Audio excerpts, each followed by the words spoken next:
नमस्कार, India news पर आपका स्वागत है। मैं हूं अनिल ठाकुर। शिमला के संजौली मस्जिद मामले में नगर निगम आयुक्त के कोर्ट के फैसले को मुस्लिम पक्ष चुनौती देने का फैसला लिया है। मुस्लिम पक्ष के पदाधिकारी ने बुधवार को शिमला के बालूगंज में बनी मस्जिद में बैठक की। बैठक के बाद यह फैसला लिया कि इस लड़ाई को वो न्यायालय में लड़ेंगे। इस बैठक के बाद संगठन के प्रवक्ता नजाकत अली हाशमी ने बताया कि बैठक में इस फैसले को चुनौती देने का निर्णय लिया गया है। अभी उनके पास इस आदेश की सर्टिफाइड कॉपी नहीं है। इस प्रति के आते ही नगर निगम आयुक्त की अदालत ने के इस फैसले को चुनौती दी जानी है, यानी संजौली मस्जिद विवाद जो है अब उसको ये कोर्ट में चुनौती देंगे। बुधवार को शिमला के संगठन के पदाधिकारियों ने मस्जिद कमेटी पर निशाना साधते हुए कहा कि मस्जिद कमेटी अवैध मंजिल को सील करने और गिराने को लेकर पत्र आयुक्त को सौंपने के लिए अधिकृत नहीं थी।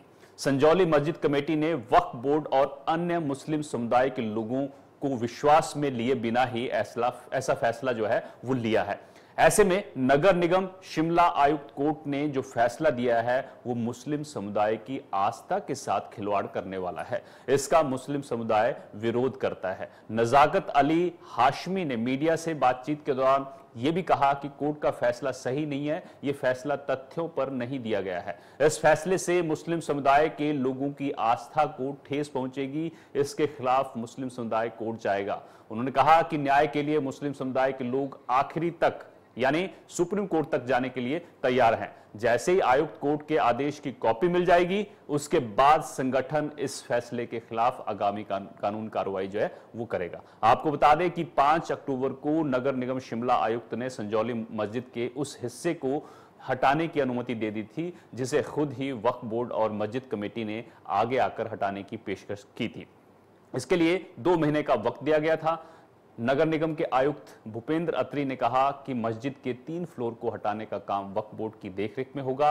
आयुक्त ने कहा है कि मस्जिद की दूसरी, तीसरी और चौथी मंजिल को हटाए जाने की अनुमति दी जाती है। मस्जिद के शेष हिस्से की सुनवाई 21 दिसंबर 2024 को होगी। मुस्लिम पक्षकार नजाकत अली हाशमी से इंडिया न्यूज संवाददाता कामेश्वर शर्मा ने खास बातचीत की है। सुनिए क्या कहा है, उसके बाद इस पर चर्चा करेंगे। इस समय हम मौजूद हैं बालूगंज में। यदि देखा जाए जो संजौली मस्जिद का मामला है ठिमने का नाम नहीं ले रहा है। अगर देखा जाए प्रदेश के विभिन्न जिला में जिस तरीके से हिंदू संगठन लगातार जो विरोध कर रहे हैं, वहीं अब जो मौलाना मुमताज कासिम हमारे बीच मौजूद है, इनका कहना है कि अब ये कोर्ट का सहारा लेंगे। जो संजौली मस्जिद है वो आज़ादी से पहले की है और वहीं दबाव के चलते जो संजौली मस्जिद के जो संचालक है इमाम शहजाद ने कहा था कि इस मस्जिद को या सील किया जाए या फिर इसे तोड़ा जाए। जिस तरीके से जो हिंदू संगठन ने यहाँ पर जो विशाल धरना प्रदर्शन किया था, विस्तार पूर्वक चर्चा की। मौलाना जी आपका स्वागत है। जिस तरीके से अब जो आपका कहना है कि आप कोर्ट का सहारा लेंगे, क्या है पूरा मामला? मामला पूरे प्रदेश की मस्जिदों का है। बहाना संजौली मस्जिद को बनाया गया और वहाँ पर हिंदू संगठनों ने और कुछ ऐसे लोगों ने जो इस मुल्क के कानून के ऊपर कसम तो खा लेते हैं लेकिन चलते नहीं। तो हम इस मुल्क के कानून के वफादार थे, हैं और रहेंगे। हम उस कानून के ही तहत इसको कोर्ट के अंदर लेके जाएंगे। हिमाचल प्रदेश की दूसरी मस्जिदें भी हैं। हर मस्जिद के लिए हम ये लड़ाई लड़ेंगे और इसका हमारा मकसद ये भी होगा कि मुसलमानों के अंदर जो एक दहशत पैदा कर दी गई है कुछ फिरका परस्त लोगों ने, उसका खात्मा भी हो। मुसलमान अपने रोजगार से काम करें और खुशी से रहें। अगर देखा जाए जिस तरीके से हिमाचल प्रदेश की बात करें, आज़ादी के बाद तक आज तक कभी वैसे संप्रदाय या जिस तरीके से समुदायों के बीच जो झगड़ा था वो नहीं हुआ। अन्य लोगों से भी जानना चाहेंगे। जी सर, जिस तरीके से जो ये मामला अब काफ़ी दूर पड़ चुका है और प्रदेश के विभिन्न क्षेत्रों में अगर देखा जाए मस्जिदों को तोड़ने के लिए हिंदू संगठन आगे आ रहे हैं, खासकर संजौली मस्जिद की बात करें, जिस तरीके से अब आप कोर्ट जाएंगे, विस्तार पूर्वक बताइए। सबसे पहले तो आपका धन्यवाद कि आपने अपना टाइम निकाला और हमारी बात प्रशासन तक, सरकार तक पहुंचाने के लिए आपने पहल की। मेरा नाम नजाकत अली हाशमी है ऑल हिमाचल मुस्लिम्स ऑर्गेनाइजेशन एक संगठन का गठन किया गया है। उसका मुझे टेम्परेरी तौर से स्पोक्स पर्सन प्रवक्ता बनाया गया है। मैं उस हैसियत से पूरे प्रदेश के मुस्लिम समुदाय की तरफ से संजौली मस्जिद के बारे में आपको बताना चाहता हूँ कि ये मस्जिद वक्फ बोर्ड की मलकियत में मस्जिद बनाई गई है और तकरीबन 125 साल का जो रेवेन्यू रिकॉर्ड मौजूद है, वक्फ बोर्ड में मौजूद है, रेवेन्यू डिपार्टमेंट में मौजूद है। 125 सालों से अहले इस्लाम मस्जिद की एंट्री उसमें मौजूद है। तो एक तो ये बात ख़त्म हो जानी चाहिए कि अभी मालिकाना हक इसमें कोई डिस्प्यूट है। हमारे जो हिंदू संगठन है उनसे मैं अपील करना चाहता हूँ कि इस मस्जिद की जो जगह है, जो ज़मीन है, भूमि है, उसका कोई विवाद है ही नहीं। ये वक्फ बोर्ड की बिल्कुल क्लियर प्रॉपर्टी है और रेवेन्यू रिकॉर्ड में दर्ज है। दूसरी बात, उस प्रॉपर्टी के ऊपर मस्जिद तामीर की गई है, वो लगभग 125 साल पुरानी मस्जिद है और उसमें बाकायदा तब से लेकर के आज तक नमाज होती आई है। कुछ दिनों पहले जब उस मस्जिद में नमाज पढ़ने वाले लोगों की संख्या में इजाफा हुआ तो लोगों ने महसूस किया कि उस मस्जिद की तामीर थोड़ा बढ़ाई जाए ताकि लोगों को नमाज पढ़ने में वहाँ पे आसानी हो। कमिश्नर शिमला ने जो फैसला सुनाया है वो तथ्यों के बिल्कुल विपरीत है। आज की मीटिंग में प्रदेश के जो प्रतिनिधि हैं हमारे, उन लोगों ने शिरकत की है हमारी संगठन की मीटिंग में और ये विशेष रूप से इस पर चर्चा की गई है कि जो म्यूनिसिपल कमिश्नर शिमला ने फैसला दिया है वो तथ्यों के बिल्कुल विपरीत फैसला है। उस फैसले को देने से पहले ये नहीं देखा गया कि उसमें कौन पार्टीज हैं, कौन जमीन का मालिक है, कौन उसको कंस्ट्रक्शन को हटाने के लिए ऑथराइज है, कौन उसको पक्ष रखने के लिए ऑथराइज है। उसको नज़रअंदाज करके एक या दो आदोगों की निजी राय के ऊपर वो फैसला किया गया है, जो बिल्कुल ही हम उसको मानने को सहमत नहीं है और हमारी पूरी मुस्लिम समुदाय के उस फैसले के खिलाफ एक राय बनी है। और हमने आज तय किया है कि क्योंकि अभी उसकी सर्टिफाइड कॉपी हमें नहीं मिली है, जैसे ही उसकी हमें सर्टिफाइड कॉपी मिलेगी हम उसको, जो भी उसका नेक्स्ट चैनल है, लीगल जो उसका नेक्स्ट चैनल है, अपीलेट अथॉरिटी जो भी है, उसमें उसकी अपील करेंगे और उसके बाद भी अगर हमें न्याय नहीं मिलेगा तो हम उसको आखिरी लड़ाई, उसकी आखिरी सुप्रीम कोर्ट तक हम, क्योंकि हमारा हिंदुस्तान के अंदर, हिंदुस्तान का हमारा जो कानून है संविधान से चलता है और यहाँ पे हमारा पूरा विश्वास यहाँ के कानून पे है। यहाँ पे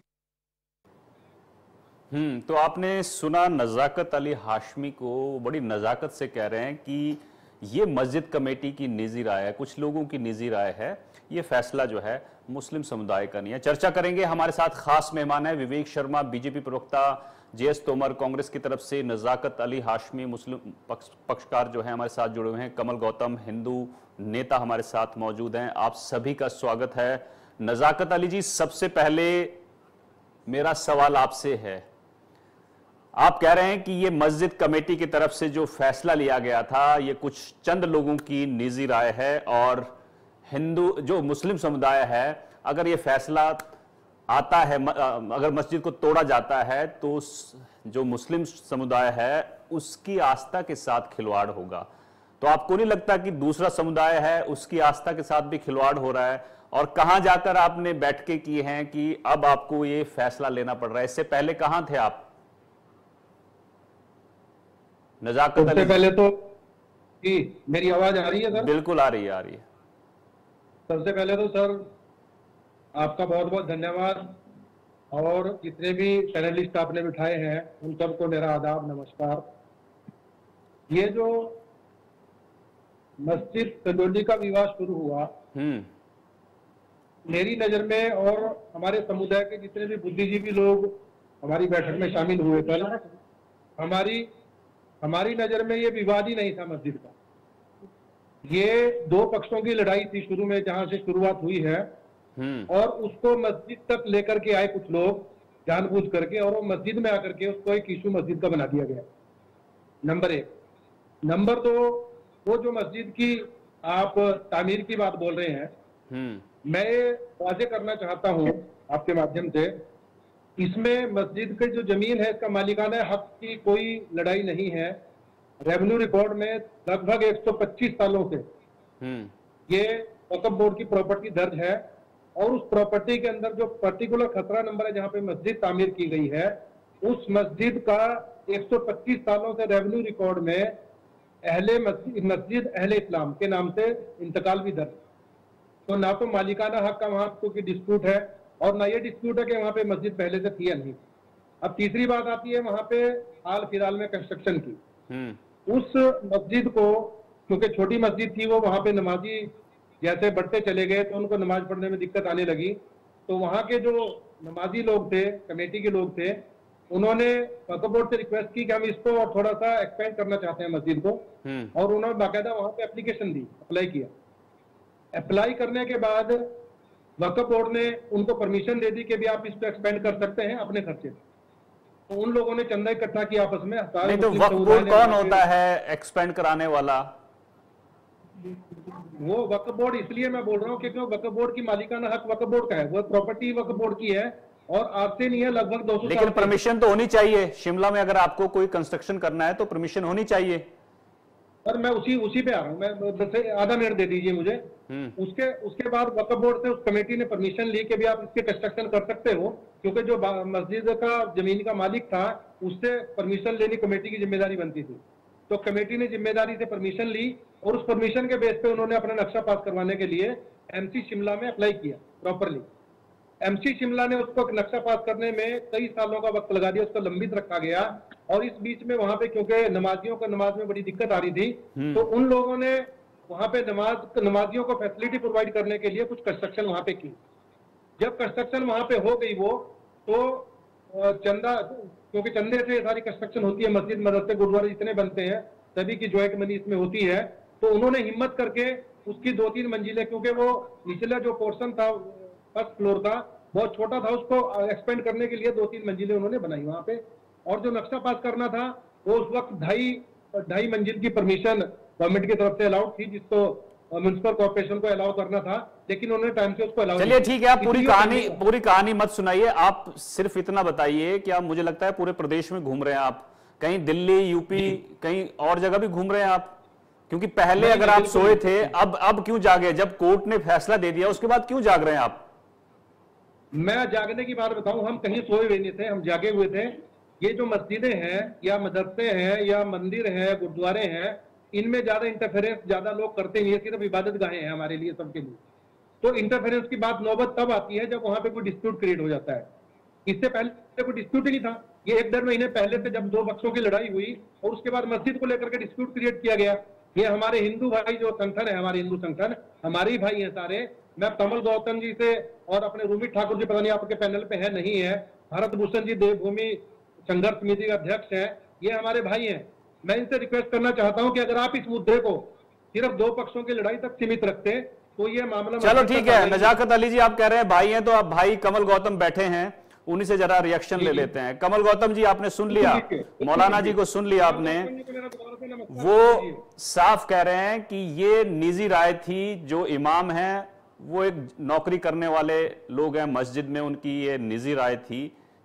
क्या लगता है आपको, हिंदू संगठन जो हैं अब आगे की क्या रणनीति बनाएंगे? ये लगता है कि कहीं से इसमें साजिश लग रही है आपको? अनिल जी, ये मैं बड़ा स्पष्ट कहना चाहूंगा कि एक तो सबसे पहले इन लोगों ने जो विश्वासघात किया है हिमाचल की जनता के साथ, वो आज सबके सामने आ गया है। और मैं पहले दिन से इस बात को कह रहा हूं, आपके चैनल पर भी 1-2 बार मैं कह चुका हूं कि ये सारी अलतकिया की नीति के ऊपर चल रहे हैं और ये छल नीति जो है इनकी, ये सामने आज एक्सपोज हो चुकी है पूरे हिमाचल प्रदेश और देश के सामने।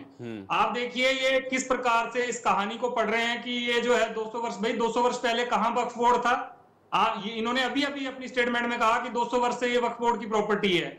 भाई वक्फ बोर्ड तो स्वतंत्रता के बाद बना, 1954 में बना वक्फ बोर्ड, उससे पहले तो था ही नहीं। और उससे पहले जो है ये प्रॉपर्टी वक्फ बोर्ड की कैसे हो गई? और दूसरी बात, 1966 के अगर हम कागज निकाल के देखते हैं तो उसमें स्पष्ट लिखा है कि ये हिमाचल प्रदेश सरकार की भूमि है। और दूसरी बात, अगर मैं इस विषय पे आगे बढ़ूं, ये कह रहे हैं कि भाई ये मस्जिद का विवाद नहीं था। भाई मस्जिद का विवाद क्यों नहीं था?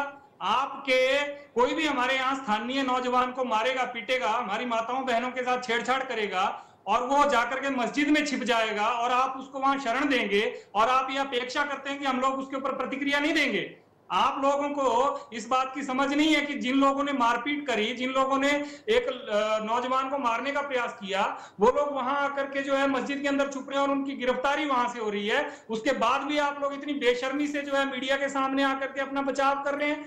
दूसरी बात मैं एक और कहना चाहूंगा कि ये जो मस्जिद का विवाद है, इन्होंने ठीक कहा, मैं कल की स्टेटमेंट भी इनकी सुन रहा था, इन्होंने ठीक कहा, ये केवल संजौली की मस्जिद का विवाद नहीं है, ये पूरे हिमाचल प्रदेश में जो अवैध रूप से इन्होंने अपने मुंह से कहा, अवैध रूप से जो मस्जिदें बनी हैं उन सबको लेकर के ये लड़ाई लड़ी जाएगी। और मैं बड़ा स्पष्ट कहना चाहूंगा आपके चैनल के ऊपर कि ये लड़ाई पूरे हिमाचल प्रदेश में जितनी भी अवैध रूप से मस्जिदें बनी है उनके लिए हिंदू समाज लड़ने के लिए तैयार खड़ा है, क्योंकि आज जो परिस्थितियां खड़ी हुई हैं वो इन लोगों के कारनामों की वजह से खड़ी हुई हैं। हिंदू समाज ने कभी नहीं कहा इनको कि आप क्या कर रहे हैं क्या नहीं कर रहे हैं। जब तक ये शांति से रह रहे थे हम भी शांति से रह रहे थे, लेकिन आज जब बाहर से आने वाले जमातियों को, अवैध घुसपैठियों को ये शरण दे रहे हैं और हमारे समाज को प्रताड़ित करने का काम कर रहे हैं, तब हम लोगों को सड़क के ऊपर आना पड़ा। और दूसरी बात, ये जो कह रहे हैं कि भी इस हम कानून का पालन करते हैं, इस देश के संविधान को मानने वाले लोग हैं, तो इनको शर्म नहीं आती ऐसा कहते हुए? भाई आप अगर इस संविधान को मानने वाले लोग हैं, कानून का पालन करने वाले लोग हैं, तो तब कहां सोए हुए थे आप जब 35 नोटिस आपको एमसी की तरफ से, कोर्ट की तरफ से सर्व किए गए? एमसी ने आपको 35 बार कहा कि आप काम रोकिए, इस काम को आगे मत कीजिए। तब आपका कानून, ये जिस कानून को आप पालन करने की आज बात कर रहे हैं, जब कोर्ट ने ऑर्डर कर दिया आपकी मस्जिद को तोड़ने के, तब आप कहां सोए हुए थे?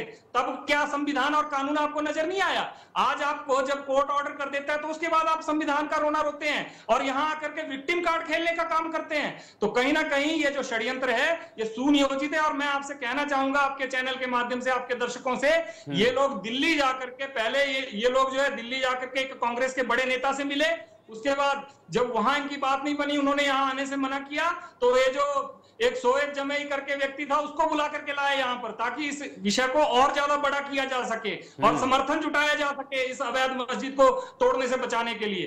तो ये जो षड्यंत्र है, ये षड्यंत्र जो है बहुत गहरा षड्यंत्र है। और इसी प्रकार के षड्यंत्र आप देखिए, अभी संजौली की बात करें, ये मंडी वाली मस्जिद के ऊपर भी यही इनका स्टैंड है। पहले इन्होंने कहा कि हम तोड़ देंगे और इन्होंने तोड़ने का उस दीवार को दिखावा भी किया, लेकिन आज फिर ये कह रहे हैं कि हम हाई कोर्ट में जाएंगे, सुप्रीम कोर्ट तक जाएंगे। तो ठीक है आप जाइए, लेकिन हिंदू समाज को जो करना होगा वो करेगा। और निश्चित तौर पर मैं सरकार से ये मांग करता हूं कि सरकार जो कोर्ट का आदेश आया उस कोर्ट के आदेश को इम्प्लीमेंट करने का काम करे। ठीक है कमल जी, सरकार ढांचे को हटाने का काम सरकार की तरफ से जीएस तोमर बैठे हुए हैं, प्रवक्ता हैं कांग्रेस के, इनसे पूछ लेते हैं। जीएस तोमर जी, अभी 2 दिन पहले नेता प्रतिपक्ष जयराम ठाकुर भी कह रहे थे कि मस्जिद विवाद जो है संजौली वाला, उस पर सरकार को तुरंत कार्रवाई करवानी चाहिए। क्यों सोए हुए हैं आप? देखिए अब मस्जिद, संजौली मस्जिद पे विवाद खड़ा हो गया फिर से, अब एक पक्ष कह रहा है कि हम कोर्ट जाएंगे। क्यों सरकार नहीं जाग रही है? तोमर साहब, जीएस तोमर जी, आवाज आ रही है आपको? चलिए विवेक जी, विवेक शर्मा जी, आवाज आ रही है आपको? बिल्कुल आ रही है जी। विवेक जी देखिए, आप भी विपक्ष की भूमिका में हैं। मुझे लगता है कि फैसला आए काफी दिन हो गए, 5 से 6 दिन हो गए, लेकिन अब 6 दिन बाद एक पक्ष कह रहा है कि हम कोर्ट का रुख करेंगे। यह मांग विपक्ष को उठानी चाहिए थी कि अगर कोर्ट का फैसला है मस्जिद की 3 मंजिलें जो है उसको तोड़ना है, क्यों नहीं कार्रवाई हो रही है फिर शिमला में? सरकार और विपक्ष बैठ के फैसला कर ले। अनिल जी, मैं थोड़ी सी इस पूरे विषय की भूमिका रखने के लिए आपसे 30 मिनट का समय लूंगा। ये मामला प्रारंभिक रूप से लॉ एंड ऑर्डर का था और आज की स्थिति में ये मामला लॉ एंड रिलीजन का हो गया है। इस विषय को समझने की जरूरत है। और ये जो स्क्रिप्ट आज हम पढ़ रहे हैं, जिस स्क्रिप्ट के ऊपर हम आज चर्चा कर रहे हैं, इस स्क्रिप्ट को ओवैसी जी के जवाई जी यहां लिख कर गए हैं। यहां तक के कांग्रेस के अल्पसंख्यक मोर्चे के अध्यक्ष और अध्यक्षा जो कांग्रेस की है उसको बाईपास करके दिल्ली चले गए और उन्होंने प्रदेश सरकार पर दबाव की राजनीति उत्पन्न की है। और रहा प्रश्न जो मस्जिद का प्रश्न आता है, मस्जिद is a place of worship, जहां बैठकर आप खुदा को याद कर सकते हैं। मस्जिद कोई टेंपल नहीं है जिसे रिमूव नहीं किया जा सकता। मैं ये स्पष्ट कर दूं, टेंपल है मक्का और मदीना, जो धार्मिक स्थान है जिनके एक हिस्टोरिक वैल्यूज हैं। बिल्डिंग्स की हिस्टोरिक वैल्यूज नहीं होती हैं। ये वैसे ही है जैसे शादी के लिए बैंकेट हॉल बुक करते हैं और उसके बाद बोलिए इस बैंकेट हॉल में हमारी शादी हुई थी, अब तो ये हमारा हो गया। ये मुनासिब स्थिति नहीं है। सबसे पहले हमारे मुस्लिम मित्रों को ये बात समझने की आवश्यकता है। और कुरान शरीफ में भी लिखा है कि जो डिस्प्यूटेड स्थान है वहां पर कोई वर्शिप वो प्लेस नहीं है। मैं ये बता दूं, और कानून ये कहता है कि जो चीज डिस्प्यूटेड हो जाती है उसके ऊपर स्टे हो जाता है, तो ये उस इमारत का उपयोग नहीं कर पाएंगे, चाहे ये प्रत्यक्ष या अप्रत्यक्ष रूप से उसे करना भी चाहें। और जमात उलमा, इनके जो वाइस प्रेसिडेंट हैं मुमताज अहमद कासमी ने भी ये बात कही है कि जो डिस्प्यूटेड स्पेस है वहां पर हम नमाज अदा नहीं करते और नहीं करनी चाहिए, क्योंकि नमाज एक पवित्र way of remembering the God है। इस चीज को समझना चाहिए। 14 वर्षों में 46 पेशियां हो गई और 40 पेशियों के बाद अगर वो जगह आज भी पवित्र है तो मुझे समझ नहीं आता कि अपवित्र कैसी होती है। फिर तो यही एक सबसे बड़ा उपवाद हो गया। और यहां तक सवाल ये आता है कि इनके जो एपी थे जिन्हें एमसी कमिश्नर ने हटाया वहां से, अपने चौहान साहब ने हटवाया, वो वहां कॉल रिकॉर्डिंग्स करते थे। ये इनकी बायोग्राफी है, ये इनका माइंडसेट है, ये इनका वर्किंग स्टाइल है। अब मामला हिमाचल के मुसलमानों के हाथ से निकल गया है, मैं बताऊं आपको, क्योंकि हिमाचल का मुस्लिम फिर भी शांत प्रिय है। अब इसको पूरी मॉडस ऑपरेंडी को ऑपरेशन कहीं और से हो रहा है। और हम तो प्रारंभिक रूप से केवल वेंडर्स की वेरिफिकेशंस की बात कर रहे थे। मुझे तो अब लगता है कि इनके मुफ्ती मौलानाओं की भी वेरिफिकेशंस होनी चाहिए। चलिए ठीक है, उसका भी जवाब देता हूं। ठीक है, मुफ्ती मौलानाओं की भी वेरिफिकेशन होनी चाहिए। आपने नया मुद्दा उठा लिया, लेकिन मैं अनिल जी एक 30 मिनट का समय और लूंगा। हाँ। क्योंकि इंटेलिजेंस सर्विसेज, हमारी खुफिया एजेंसियों की जो रिपोर्ट आई है आपकी, उसमें लिखा है कि जैश ए मोहम्मद ने अपना वर्किंग मॉड्यूल चेंज किया है। जहां उनका नेटवर्क नहीं है वहां उन्होंने जो स्लीपर सेल्स को एक्टिवेट किया है। ये बहुत गंभीर मामला है। अभी तक तो हम केवल डेमोग्राफी बदलने की बात को लेकर लड़ रहे थे। ये मामला डेमोग्राफी तक नहीं है, ये राष्ट्रीय सुरक्षा से जुड़ा हुआ मामला है और बेहद गंभीर मामला है। इसको समझने की आवश्यकता है और मैं अपेक्षा करता हूं कि हिमाचल प्रदेश सरकार, पुलिस प्रशासन इसको समझेगा। ठीक है, तोमर साहब आप एक जगह बैठ जाइए। जेएस तोमर जी, आवाज आ रही है आपको? अनम्यूट कर लीजिए अपने आप को। 5 से 6 दिन हो गए फैसला आए हुए, सरकार क्यों नहीं इंप्लीमेंट करवा रही है इस फैसले को कि आपको जो अवैध ढांचे हैं उनको तोड़ना है? देखिए, अगर सरकार सोई है, एक मुस्लिम पक्ष खड़ा हो गया और कह रहा है कि आप कोर्ट जाएंगे। तोमर साहब, सरकार आपकी, पुलिस आपकी, काम आपको करवाना है। ठाकुर साहब नमस्कार। नमस्कार जी। देखिए, आज जितने भी आपके मेहमान डिबेट में जुड़े हैं उनको भी मैं नमस्कार करता हूं। मामला बेहद गंभीर है। हम इस चीज को, प्रदेश सरकार इस मामले को लेकर गंभीर है। ऐसा नहीं है कि सरकार कुछ काम नहीं कर रही है, लेकिन क्योंकि ये जो पूरा मसला है, जो पूरा मामला है, वो कोर्ट के विचाराधीन है और कोर्ट ने जो इनको 2 महीने की मोहलत दी है, और जैसा इन्होंने कोर्ट के सामने खुद भी शायद स्वीकार किया था पहले कि हम जो है खुद अपने लेवल पर भी कुछ एक्शन लेंगे। मुकर गए हैं ये मुकर गए हैं। जेएस तोमर जी, आपकी जानकारी के लिए बता दूं, मुकर गए हैं ये मना कर रहे हैं। तो देखिए, अब ये फिर इनके बीच और कोर्ट के बीच का मसला होगा। अगर ये कोर्ट के समक्ष जाके अपनी बात को से इनकार करते हैं तो कोर्ट उस तरह से कार्रवाई करेगी। यहाँ पर कानून का राज है, ये हिमाचल है और सरकार की इसमें अभी हस्तक्षेप की जरूरत नहीं है, जितना मैं मानता हूं। अगर ये मसला कोर्ट में है तो कोर्ट अपना सभी पहलुओं पर सुनवाई के बाद, सभी पक्षों को सुनने के बाद फैसला देगा। कोर्ट ने फैसला दे दिया है, कोर्ट ने फैसला दे दिया है, 3 मंजिल तोड़नी है, तोड़वा देते आप। जब एक पक्ष राजी हो गया था, 5 से 6 दिन हो गए, तोड़वा देते आप। अनिल जी, इसमें इस तरह से कोई कार्रवाई नहीं होती है कि आप जाइए बुलडोजर ले जाइए और आप तोड़ना शुरू कर दीजिए। सर, बातचीत तो कर रहे हैं आप, मस्जिद कमेटी से बातचीत तो बराबर है। तो बिल्कुल ये उन पे विचार करेंगे। कोर्ट ने जो इनको आदेश दिया है उस पर इनको विचार करना पड़ेगा। ये कोर्ट का मैटर है, कोर्ट के डायरेक्शन के हिसाब से इसको मुझे लगता है कि अमली जामा पहनाना पड़ेगा। इसमें भावनाओं में आकर धर्म के नाम पर एक्शन लेने की जरूरत नहीं है, जितना मैं मानता हूं। और सरकार अपनी ड्यूटी निभाएगी। ठीक है, सरकार की ड्यूटी होगी सरकार करेगी, जो मस्जिद की कमेटी की ड्यूटी वो करें, उनका काम है। जो कोर्ट का काम होगा कोर्ट करेगा। ठीक है तोमर साहब। विवेक जी, आप क्या कहना चाह रहे हैं? मैं कहना चाह रहा हूं कि 2022 में माननीय मुख्यमंत्री जी का बयान है कि 97% हिंदुओं वाले प्रदेश को हम हरा कर आए हैं, जिसका नजारा 2024 में दिखना शुरू हो गया। और एक चीज और मैं आपको बताना चाहता हूं, जो नजाकत अली जी ने कही, उन्होंने कहा ये 125 वर्ष पुरानी मस्जिद है। मैं उन्हें ये स्पष्ट कर दूं कि 1864 में अंग्रेज आए थे भारत में, 160 साल पहले। अंग्रेजों ने कहां बनवाई, किसको कह के बनवाई, उसका भी जरा हिसाब किताब करें। ये सारी पेपर के साथ टैंपरिंग हुई है, हर जगह टैंपरिंग हो रही है। नजाकत जी से पूछ लेते हैं, ये वक्फ बोर्ड को भी उतना पुराना बता रहे हैं, मस्जिद को भी उतना पुराना बता रहे हैं। नजाकत जी तोड़ मरोड़ कर पेश कर रहे हैं। मुख्यमंत्री जी ने यह कहा था कि हिमाचल प्रदेश में जो भारतीय जनता पार्टी धर्म समुदाय के नाम पर जो चुनाव लड़ती है, उस चीज को लोगों ने स्वीकार नहीं किया है। हिमाचल में सभी धर्मों के लोग रहते हैं और कांग्रेस पार्टी को सभी धर्मों का जो है सहयोग है, साथ है, मदद है। और प्रदेश में कांग्रेस ठीक है तोमर साहब, ठीक है सुखविंदर सिंह सुक्खू जी ने कहा था। तोमर साहब ठीक है। विवेक जी आप कुछ कहना चाह रहे हैं? मैं ये कहना चाह रहा हूं कि इनके तो उदयनिधि स्टालिन जी ने जो बयान दिया था उस पर भी हम चर्चा कर सकते हैं। आचार्य प्रमोद जिन्होंने कहा कि राम मंदिर को दोबारा टेंट में रख देंगे, उस पर भी हम चर्चा कर सकते हैं। और आपके मंत्री चाहे अमृत जी हो, चाहे विक्रमादित्य जी हो, चाहे एमसी शिमला हो, जब वो इस विषय पर बात करते हैं तो उनकी शिकायत लेकर आप भी दिल्ली पहुंच जाते हैं। ठीक है ठीक है। नजाकत अली जी से जान लेते हैं जरा। विवेक जी, नजाकत जी, तोमर जी रुकिए, तोमर जी रुकिए। नजाकत अली जी आप सुन पा रहे हैं? नजाकत अली जी आप कह रहे हैं वक्फ बोर्ड जो है वो 200 साल पुराना है, आप कह रहे हैं कि मस्जिद जो है 125 साल पुरानी है। कहां से पढ़ के आए हैं आप? किसने बताया आपको? सर मैंने पहले भी रिक्वेस्ट की थी कि पहले तो वक्फ को समझना पड़ेगा कि वक्फ है क्या।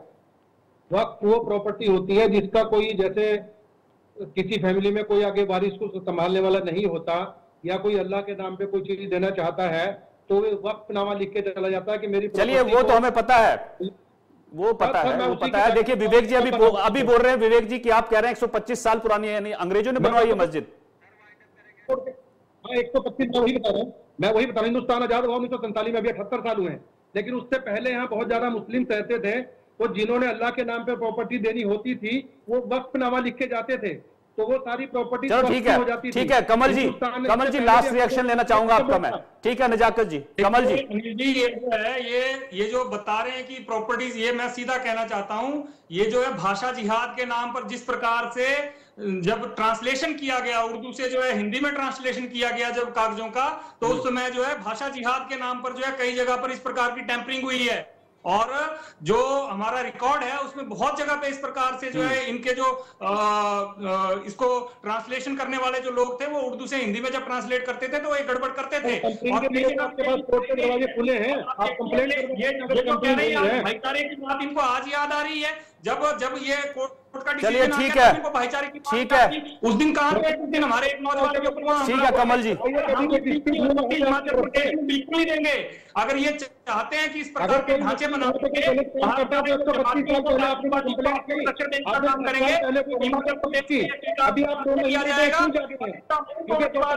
चलिए ठीक है, बहुत बहुत शुक्रिया। वक्त की कमी है, माफी चाहूंगा, वक्त कम है मेरे पास। लेकिन हिमाचल में संजौली मस्जिद विवाद जो है थमने का नाम नहीं ले रहा है। अब फिर से बवाल खड़ा हो गया है। अब एक पक्ष जो है सामने आ गया और कह रहा है कि हम कोर्ट जाएंगे। जो फैसला लिया गया था मस्जिद कमेटी की तरफ से वो एक निजी राय बता दी गई है।